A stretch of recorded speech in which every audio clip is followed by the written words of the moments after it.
Hi, I am Kevin Quigley, and welcome to Tarot Off the Cuff. I picked up my first tarot deck in 1982 when I was 12 years old. I spent the summer giving readings to my friends and kind of freaking them out, and then I misplaced it. Maybe 15 years later, I picked up another tarot deck, and I've been reading professionally pretty much since then. Hello there, everybody. This is Kevin Quigley. I'm with Tarot Off the Cuff, and we're going to do a 10-minute talk. I am shuffling the Gaian Tarot by Joann Powell Colbert. This is one of my standard decks. I have it with me everywhere I go, and this is one of the ones I read with more than any other. This is one of her original editions. I believe it's the one with the larger card. She did a self-published version, and I believe this one is still in print. We'll put the link down below if you like the card that you see and want to take a look at it. It's got modern people on it. That's one of the reasons why I like it so much, and it's not a specific Rider-Waite clone. Okay, so I've got the deck shuffled up. I'm going to take just a quick minute to center. And I'll pull. All right. So this is the Nine of Water or the Nine of Cups. In this particular card, we've got someone that's been in a cave and walking towards the exit of the cave and stops and takes a moment to breathe in and experience the light and the change of light and prepare for that moment when she steps out of the darkness into the light. So does this bring to mind a topic for me? Yeah, it does. There it is. I just got it. So let's talk about the storytelling aspect and the rhythmic storytelling aspect of being a tarot reader and doing a tarot reading. I'm going to talk a fair amount about my own technique in this one, I can already tell. But this idea of that once, we're helping people solve problems and get into things. And in fact, I start with very little information in my readings. I just want the smallest, I say, just give me a word or two to get me in the right neighborhood so I know what kind of conversation we're going to be having. Is this about something happening at work? Is this about the place where you're living, about your family or relationships, those kinds of things? Don't give me any details. I do this for a number of reasons, but in this case, the reason that I'm talking about is it actually winds up becoming a story that I am telling myself. And if I don't know where we're going or what even I'm talking about, part of this reading becomes a sense of discovery for me. Now, that's not because I want to entertain myself. No, it's because I am gearing towards the denouement, telling the story that has the big reveal at the end of it, so that it's actually a reveal. It's a big thing, right? So when we get there. Now, there's little reveals and moments that happen the whole way through. So, but by the time we get to the end, we do want that like landing. Poof. There we are. Is that going to be in the camera, right? There we are. So that it sinks into the client, and then they can take it home and remember it, and then use that information as they make changes with how they're going to be living their life. That, for me, is a home run in a reading. Okay, so how do I do that? One of the ways that I do that, and as I'm even talking, I'm thinking like out loud, like, oh, I came up with this particular practice or idea for a different conscious reason, but it also serves this purpose, right? So one of them is they get to choose a deck. I'll set 3 decks out usually. I don't want too many choices because that can sometimes freeze people up. Sometimes they want information about which deck is which. I don't let them look through them yet. And in fact, in COVID-19, we're still in right now, nobody gets to touch the deck at all, just me, because we're not reading in person. And Zoom and whatnot, right? But and then they get to choose the deck, so they feel some agency about that. Then they give me their word or phrase that gives us the ballpark about what we're going to be talking about. And then I'll give it a couple of shuffles. If I'm in person and it's not a quarantine situation, I will have them cut the deck into 3 piles, and then I will reassemble. Very clear about that. That's not for a spiritual thing as much as it is it's a nice way to form stuff so that they know they've had an impact on which cards they're going to be seeing. And I'll even use a phrase often like, let's see if it just comes off my tongue, even though I'm not doing a reading right now, so that I see the cards I need to see to say the things that you need to hear. Then I lay all the cards down. I don't always work with tarot spreads. I actually have a technique that I call tossing tarot, where sometimes I throw them in the air, but most of the time I'm working with a spread. And the spreads I like to work with most have between 8 and 10 cards in them, and usually they're ones that I have made, but I'm actually one of those rare readers that does still use the Celtic Cross, right? But even if I'm using 10 cards, Celtic Cross, I put all the cards on the table, face up, boom. That's the very first thing I do. I want to see where we're headed and the way these positions and card meetings interact.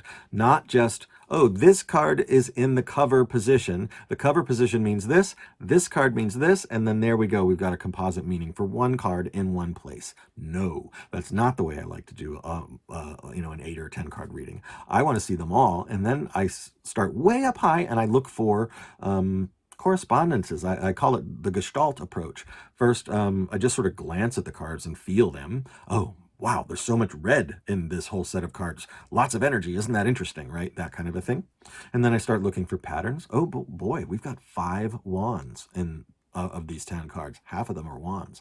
That is important. So I'll spend a moment talking about what are wands. That gets us a little closer into the situation. I'll say, ooh, we have 3 court cards in here. How do I use court cards? And I'll talk about that and why 3 of them is significant, because normally out of 10 cards, we're going to see 0, 1, maybe 2, but 3 feels like a large number. I'll say, oh, we don't have any cups, and we've got two of our cards are 5s, and they're right next to each other, right? So here we go. I'm getting detail, and I'm coming in and getting more and more granular as we go. So I've gone through and I've looked for patterns. There's number patterns, there's picture patterns, there's color patterns, there's suit patterns, face cards, court cards, reversals. Lots of reversals in this one, right? So that has a meaning for me. And so I'm coming down, trickling down that way into a more detailed form. And then I start looking at cards in groups.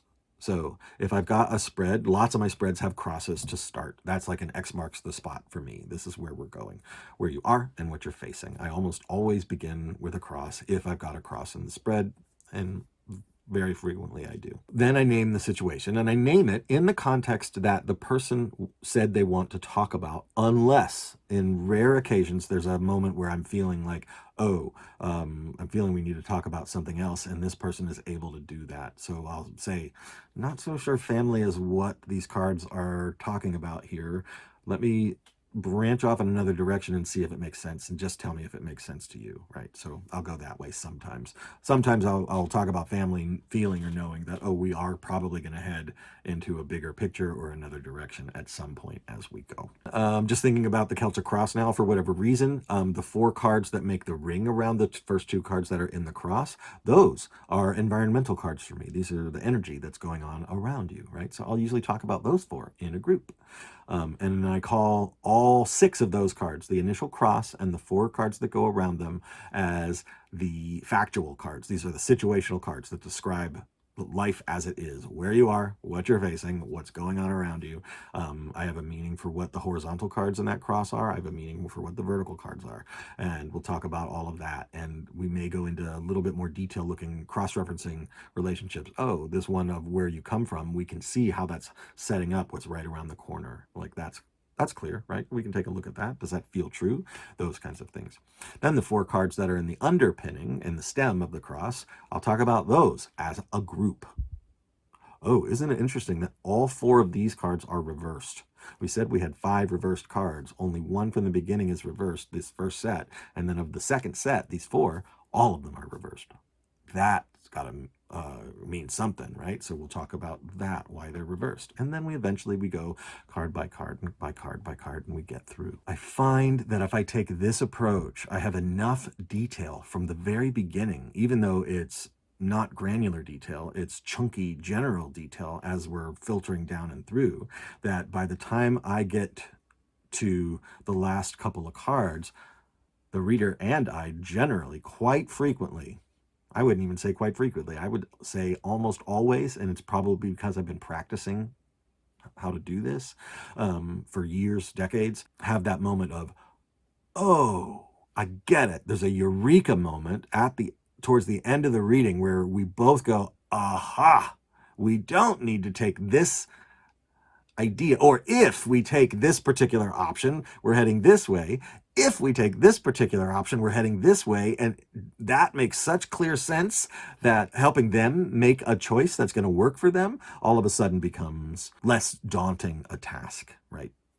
So there are times when I read where sometimes it's sort of like, oh, the most peaceful or the most joyous choice is going in this direction of the choices that we have. But more often than not, and even when there is one that's, oh, here's the most peaceful or the most joyous choice, I do want to still at least look at and name the other choices. You could still go this way. You could still take this job instead of that job. And here's what's waiting for you there. Because maybe that person isn't looking for peace and joy. Maybe they are ready to jump into the scrum and have like a big impact and do something that's more energetic than they thought, right? So I don't know what they're necessarily wanting. Although by this time, we've probably shared that information. I've asked and they've given me something clear. Although not in every reading. Sometimes I have no idea, right? Okay. So that's that moment for me of that person stepping out in the cave just before they step into that light, and they take that moment to sort of ground themselves, to open themselves up, and then boom, here's what you came for. And then I let it sit for a second.